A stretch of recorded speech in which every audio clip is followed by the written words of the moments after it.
Podcast Urdu کی محبت میں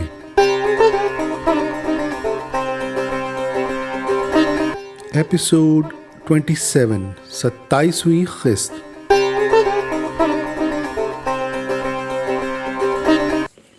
سلام، آداب، نمستے، ست شری اکال۔ رات کے 8 بجے ہیں۔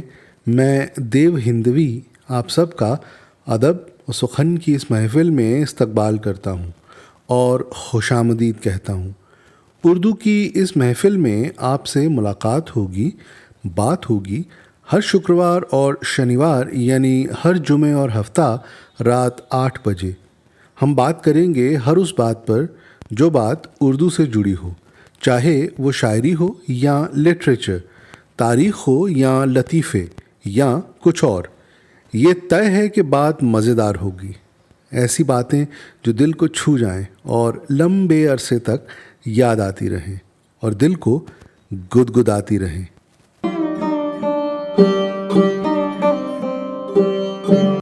اردو کی اس محفل میں آج بات ہوگی اردو شاعری کے ایک اور فن پہ۔ پھر ہم بات کریں گے اردو کے ایک جانے مانے شاعر کے بارے میں۔ تیسرے حصے میں ایک چھوٹا سا مضمون، پھر ایک لطیفہ اور آخر میں ایک یادگار شاعری۔ تو آئیے شروع کرتے ہیں پوڈ کاسٹ اردو کی محبت میں۔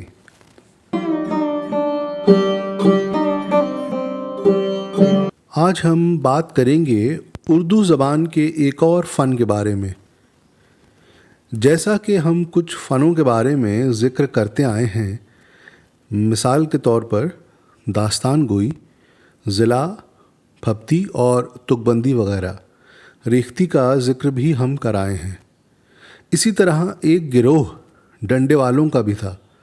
ان لوگوں کی یہ شان تھی کہ قریب کے زمانے کے اہم اور مشہور واقعات کو کمال آزادی کے ساتھ موزوں کرتے، جو جیسا ہوتا، چاہے وہ کتنا ہی بڑا صاحب اثر اور دولت مند ہو، اسے ویسا ہی بڑی بے باکی سے دکھاتے اور ثابت کرتے کہ ملک قوم کو اس سے کیا فائدہ ہوا یا کتنا بڑا نقصان پہنچا۔ پھر اپنی ان نظموں کو ایک شعر خوانی کی خاص وجہ میں ڈنڈے بجا بجا کے سناتے۔ تو اردو کے بارے میں آج اتنا ہی، آگے مگر باتیں ہوتی رہیں گی، ذکر ہوتا رہے گا۔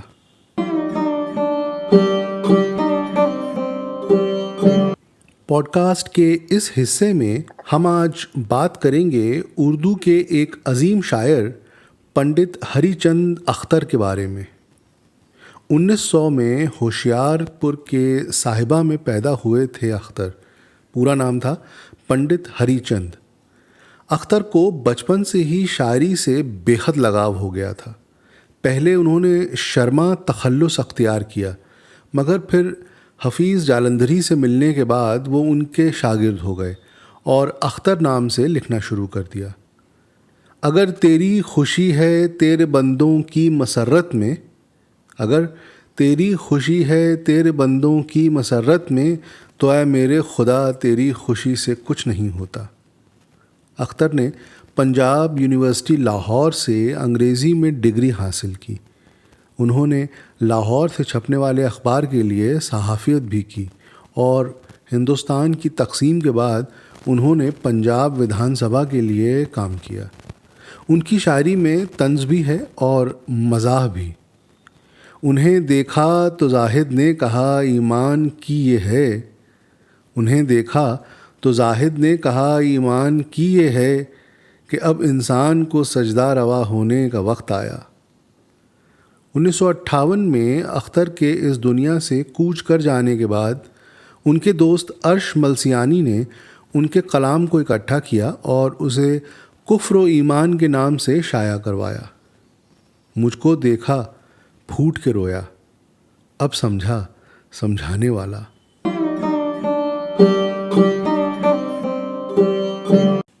اور اب وقت ہے ایک قصے کا۔ آج قصے کی جگہ ایک مضمون پیش ہے، تو مضمون سماعت فرمائیے۔ سانسوں کے دھاگے میں زندگی کو قطرہ قطرہ پرویا ہے۔ بہت سے لوگ ملے، آشنا ہوئے، پھر ساتھ چھوٹ گیا۔ کچھ برسوں بعد پھر سے ملے۔ یہی زندگی ہے۔ بہت کچھ بدلا، پھر بھی سب ویسا ہی ہے۔ ہم بھی نہیں بدلے، ویسے ہی ہیں۔ بدلا نہ اپنے آپ کو، جو تھے وہی رہے۔ ملتے رہے سبھی سے مگر اجنبی رہے۔ بچپن سے جوانی تک دنیا کو لے کے سمجھ بدلتی رہی۔ دنیا جیسی نظر آتی ہے ویسی ہے نہیں یا ہوتی نہیں۔ سنگریزوں یعنی کنچوں سے کھیلتے ہوئے بچوں کو دنیا کے کھیل کہاں سمجھ آتے ہیں۔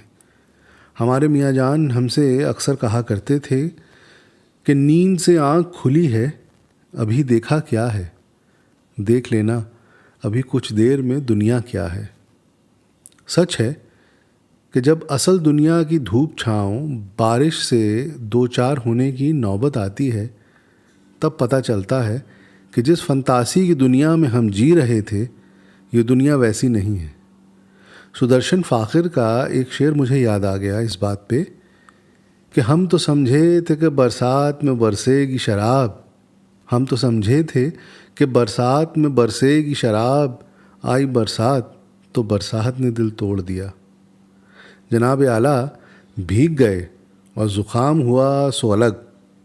خیر، زندگی ذرا ٹیڑھی ضرور ہے، مگر سیدھی راہوں پہ چلنے کا بھی کیا مزہ۔ فاضل ظافری کہتے ہیں، کچھ لوگ تو خلاف ہوں حاسد کوئی تو ہو، کچھ لوگ تو خلاف ہوں حاسد کوئی تو ہو، کیا لطف سیدھی سادی محبت میں آئے گا۔ جب زندگی کے ساتھ آپ ڈھٹائی سے پیش آتے ہیں تو وہ خود بخود سیدھی ہو جاتی ہے۔ زندگی کو سیدھا کرنے کے لیے خود ٹیڑھا ہونا پڑتا ہے، یعنی مداری کے ڈگے پر دو کھمبوں کے بیچ بندھی رسی پہ چلنا پڑتا ہے، اور ہم یہ کورس 2 بار پورا کر چکے ہیں۔ سچ، کاغذ کی کشتی میں دریا پار کیا، کاغذ کی کشتی میں دریا پار کیا، دیکھو ہم کو کیا کیا کرتب آتے ہیں۔ کاغذ کی کشتی سے ہمیں وہ پرانا قصہ یاد آ گیا جس کی چھاپ آج تک ہمارے ذہن کے ایک صفحے پہ صاف صاف نقش ہے، مگر وہ قصہ نہیں، پھر کبھی نہیں، اگلی ہی دفعہ ہم آپ کو سنائیں گے۔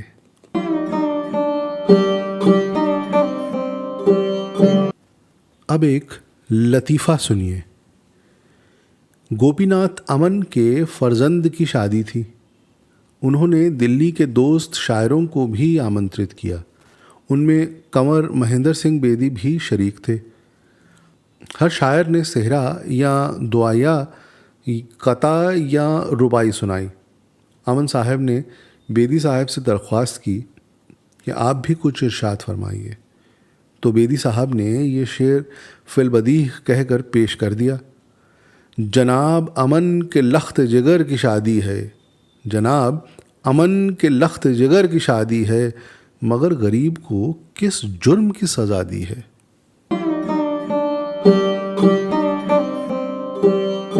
پوڈ کاسٹ کے آخری حصے میں اب وقت ہے ایک بہترین شاعری کا۔ آج کے شاعر ہیں امام بخش ناسک۔ آج ان کی ایک غزل پیش ہے، تو غزل ملاحظہ فرمائیے۔ زور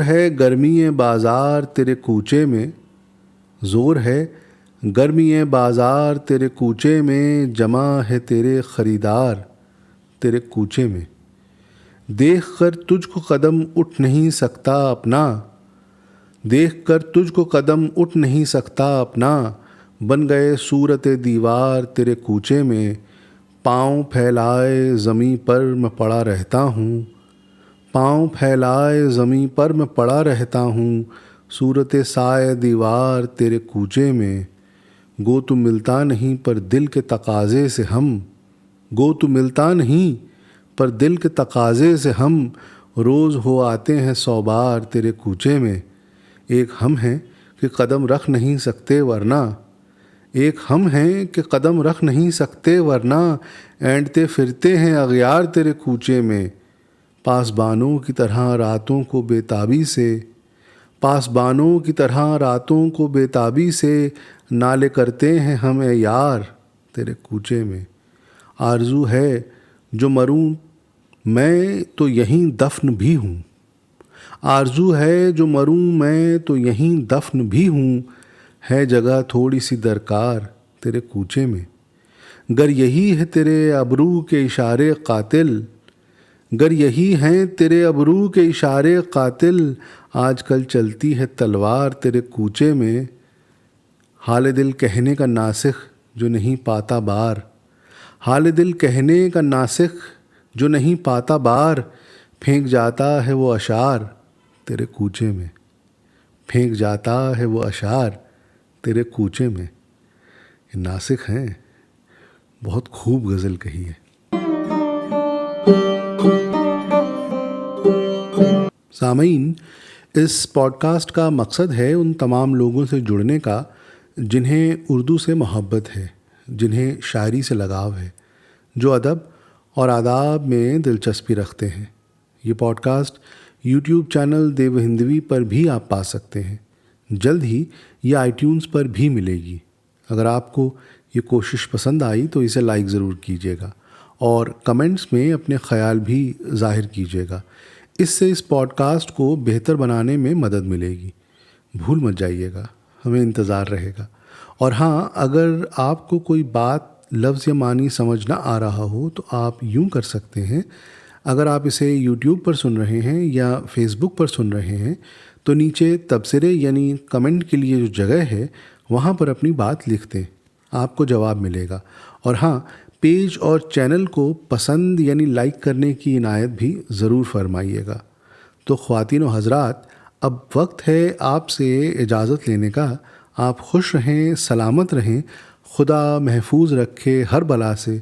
تو دیجیے دیو ہندوی کو اجازت، پھر ملاقات ہوگی، پھر بات ہوگی اگلے ایپیسوڈ میں ٹھیک رات 8 بجے۔ تب تک کے لیے شب بخیر۔